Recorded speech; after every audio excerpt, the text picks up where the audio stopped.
Have you ever noticed how after spending time with certain people, you feel spiritually drained? Not just tired from a long conversation, but something deeper. Something that makes you question your faith, doubt your spiritual experiences, or feel like your passion for God has somehow dimmed. You walk away from these encounters feeling confused about things you once held with certainty, or finding yourself making compromises you never thought you would make. A.W. Tozer, that brilliant spiritual teacher who spent his life helping people cultivate authentic relationships with God, understood something profound about human relationships and their impact on our spiritual lives. He recognized that not every person who claims to be walking with God is actually helping you walk closer to Him. In fact, some of the most spiritually dangerous people in your life might be sitting right next to you in church every Sunday. This isn't about being judgmental or cutting people off coldly. It's about spiritual discernment, something Tozer believed was absolutely essential for anyone serious about their relationship with God.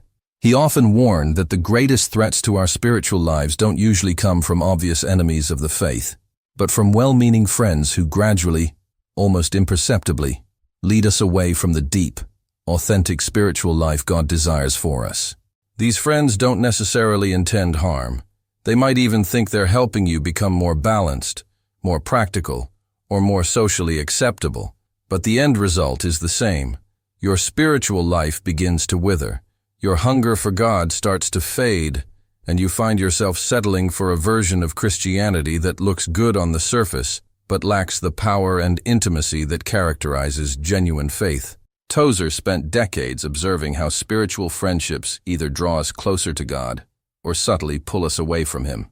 He saw patterns in the types of people who consistently drain the spiritual vitality from others, and he wasn't afraid to address these patterns directly. Today, we're going to explore 3 specific types of friends that Tozer would have recognized as spiritually dangerous. People who, despite their good intentions or religious appearances, gradually erode your spiritual foundation and leave you feeling disconnected from the very God you're trying to serve. Understanding these patterns isn't about becoming suspicious of everyone around you.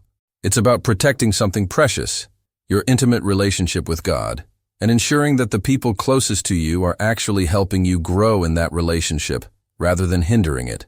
If you've been feeling like your spiritual life has lost some of its fire lately, if you're struggling to maintain the enthusiasm for God you once had, or if you find yourself constantly second-guessing spiritual truths you used to embrace wholeheartedly, this message might reveal some hidden dynamics in your relationships that have been working against your spiritual growth without you even realizing it. Tozer lived in a time when the church was beginning to embrace what he saw as dangerous trends toward superficiality and compromise. He watched as many believers, influenced by well-meaning but misguided friends, began to water down their faith, reduce their expectations of God, and settle for spiritual experiences that were more social than sacred. He observed how certain types of people, often sincere in their intentions, consistently influenced others toward a more casual, less demanding version of Christianity. These weren't necessarily bad people, but their approach to faith had a way of diminishing the spiritual hunger and holy ambition of those around them. In our current culture, these same dynamics are at work, perhaps even more powerfully than in Tozer's day. We live in an age where spiritual compromise is often celebrated as tolerance, where lowering our standards is praised as maturity, and where anything that requires sacrifice or sets us apart is dismissed as extremism. The pressure to fit in, to be reasonable, to avoid appearing too religious or too committed, comes not just from the secular world, but often from within our own spiritual communities. This makes discernment even more crucial, because the voices encouraging us to settle for less than God's best often come from people we trust, people we consider friends, people who share our faith, but not necessarily our hunger for spiritual depth. Tozer understood that the human heart naturally gravitates toward comfort and acceptance. We want to belong, to feel normal, to avoid the discomfort that comes with standing out or being different. This natural tendency makes us vulnerable to the influence of people who offer us permission to lower our spiritual standards while still maintaining our religious identity. They provide a way to stay comfortable while still feeling spiritual, to avoid the challenges of deep faith while still claiming to follow God. But Tozer knew that this path, however appealing it might seem, leads away from the authentic spiritual life that satisfies the soul and brings us into genuine intimacy with our Creator. The challenge is that these spiritually draining friends often appear to be the most reasonable, balanced, and socially acceptable people in our spiritual circles. They're not obviously rebellious or anti-God. They still attend church, read their Bibles occasionally, and speak respectfully about spiritual matters. But something in their approach to faith consistently works against spiritual growth, passion, and authentic relationship with God. They have a way of making deep spiritual hunger seem excessive, making holy living appear unrealistic, and making intimate communion with God sound impractical or even unhealthy. TOZER would have recognized these patterns immediately, because he saw how they operated in his own generation. He watched believers start with genuine spiritual hunger and gradually lose that hunger through the influence of people who convinced them that such intensity wasn't necessary, wasn't sustainable, or wasn't appropriate for modern life. He saw how subtle these influences could be, how gradually they worked, and how devastating their long-term effects could be on individual spiritual lives and entire spiritual communities. Understanding these dynamics becomes crucial when we realize that spiritual growth doesn't happen in isolation. We're influenced by the people we spend time with, the conversations we have, and the examples we follow. If the people closest to us are subtly undermining our spiritual growth, even with good intentions, we need to recognize these patterns and make intentional choices about how we engage with them. This doesn't mean we stop loving them or completely cut them off, but it does mean we stop allowing them to shape our spiritual standards or influence our relationship with God. The first type of spiritually draining friend that TOZER would have immediately recognized is what we might call the spiritual minimalist. This person has mastered the art of doing just enough spiritually to maintain their religious identity while avoiding anything that might require real sacrifice, commitment, or change. They've figured out how to be a Christian without letting it cost them anything significant, and they have a subtle but persistent way of encouraging others to adopt the same approach. The spiritual minimalist operates on the principle that less is more when it comes to spiritual commitment. They've convinced themselves, and they'll try to convince you, that moderation in all things, including spiritual things, is the key to a healthy, balanced life. They're the friend who suggests that spending too much time in prayer might be unhealthy, that being too passionate about God could indicate emotional instability, and that taking biblical commands too literally shows a lack of sophistication or maturity. When you share your spiritual goals or aspirations with the spiritual minimalist, they respond with concern about your intensity.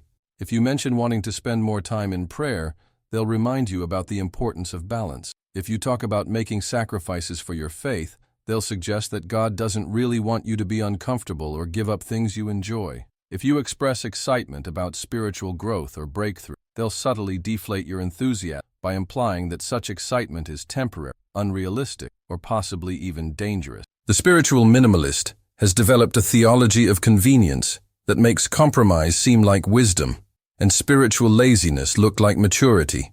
They've learned to quote scriptures about grace in ways that eliminate any expectation of growth, change, or commitment.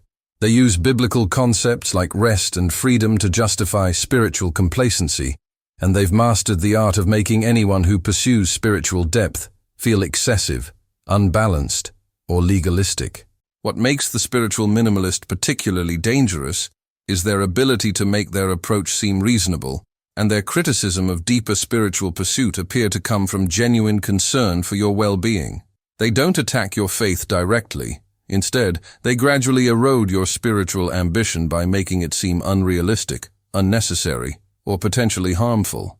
Over time, their influence can cause you to lower your expectations of God, reduce your spiritual disciplines, and settle for a version of Christianity that requires little and provides even less. TOZER saw this pattern clearly in his own time and recognized how it gradually hollowed out spiritual communities. He watched as believers who once pursued God with passion and hunger gradually became satisfied with spiritual mediocrity under the influence of people who convinced them that such mediocrity was actually spiritual maturity. The end result was churches full of people who claimed to follow God but showed little evidence of being transformed by that relationship. The second type of spiritually draining friend operates from a completely different angle, but achieves similar results. This is the spiritual critic, the person who has appointed themselves as the theological police officer in your life. Unlike the minimalist who tries to lower your spiritual standards, the critic tries to crush your spiritual confidence through constant correction, criticism, and condescension. The spiritual critic always knows better than you do about spiritual matters. They've read more books, attended more seminars, and accumulated more religious knowledge than you have, and they never let you forget it. When you share a spiritual insight or experience, they respond with corrections, clarifications, or subtle implications that you don't really understand what you're talking about. They have a way of making you feel spiritually ignorant, naive, or misguided, even when you're genuinely seeking God with a sincere heart. This type of friend specializes in pointing out the flaws in your understanding, the inadequacies in your spiritual practices, and the ways your faith doesn't measure up to their more sophisticated theological framework. They quote theologians you've never heard of, reference biblical languages you don't understand, and speak about spiritual matters with an air of superiority that makes you feel like a spiritual kindergartner trying to participate in graduate-level discussions. The spiritual critic doesn't just correct your theology. They undermine your confidence in your ability to hear from God, understand Scripture, or have authentic spiritual experiences. They respond to your testimonies with skepticism, your spiritual insights with condescension, and your religious experiences with subtle implications that you're probably deceiving yourself or being deceived by others. What makes the spiritual critic particularly destructive is their ability to make you doubt your own spiritual experiences and question your direct relationship with God. Over time, their constant corrections and criticisms can cause you to stop trusting your own spiritual discernment, stop expecting God to speak to you directly, and start depending on their approval or interpretation for your spiritual confidence. Tozer understood that intellectual pride was one of the greatest enemies of authentic spirituality. He saw how people could accumulate vast amounts of religious knowledge while remaining spiritually barren, and he recognized how such people often use their knowledge as a weapon to diminish the simple, authentic faith of others. He knew that the goal of spiritual learning should be increased intimacy with God, not increased superiority over other believers. The spiritual critic represents everything Tozer warned against in religious intellectualism. They've allowed their study of God to replace their relationship with God, and they've become more interested in being right about spiritual matters than in being transformed by spiritual truth. Their influence gradually erodes the simple, childlike faith that Jesus commended and replaces it with a complex, self-conscious religiosity that focuses more on theological correctness than on spiritual vitality. The third type of spiritually draining friend might be the most dangerous of all because their influence is the most subtle and their intentions are often the most benevolent.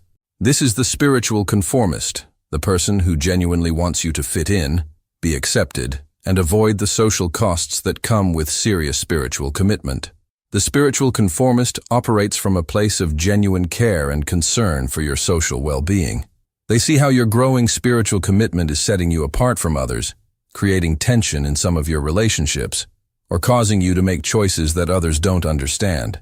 Their response is to encourage you to dial back your spiritual intensity, moderate your commitment, and find ways to maintain your faith without appearing too different from everyone else.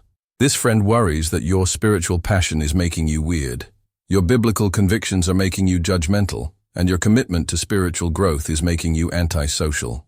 They encourage you to be more flexible with your standards, more tolerant of compromise, and more willing to blend in with whatever spiritual environment you find yourself in. The spiritual conformist has developed a philosophy that values acceptance above authenticity and social harmony above spiritual integrity. They've convinced themselves that the best way to influence others for Christ is to be as much like them as possible, and they encourage you to adopt the same approach. They suggest that standing out spiritually is actually counterproductive, that maintaining strong convictions is unnecessarily divisive, and that being too committed to spiritual growth makes you an ineffective witness. When you face decisions that require choosing between spiritual integrity and social acceptance, the spiritual conformist consistently encourages you to choose acceptance. When you encounter situations where your faith sets you apart from others, they suggest finding ways to minimize that difference. When you feel called to take spiritual stands that might be unpopular or costly, they remind you of all the relationships and opportunities you might lose. What makes the spiritual conformist particularly dangerous is their ability to disguise spiritual compromise as wisdom and make conformity to worldly standards seem like Christian virtue. They use biblical concepts like love, unity, and witness to justify spiritual compromise, and they make anyone who maintains strong spiritual convictions appear unloving, divisive, or ineffective. Tozer saw this pattern clearly in the increasing worldliness of the church in his day. He watched as believers gradually adopted worldly values, methods, and standards in the name of being relevant, effective, or loving. He recognized that this conformity to worldly patterns didn't make Christians more effective witnesses. It made them indistinguishable from the world they were supposed to influence. The influence of the spiritual conformist gradually erodes the distinctiveness that should characterize authentic Christian living. Under their influence, believers begin to compromise their convictions, lower their standards, and abandon the practices that set them apart as followers of Christ. The end result is a version of Christianity that's socially acceptable but spiritually powerless. Each of these three types of spiritually draining friends operates differently, but they all achieve the same result. They gradually diminish your spiritual hunger, erode your confidence in God, and lead you away from the authentic, transformative relationship with Christ that should characterize genuine Christian living.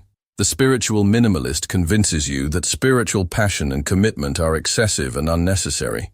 The spiritual critic undermines your confidence in your ability to understand God and experience His presence. The spiritual conformist persuades you that spiritual distinctiveness is unloving and counterproductive.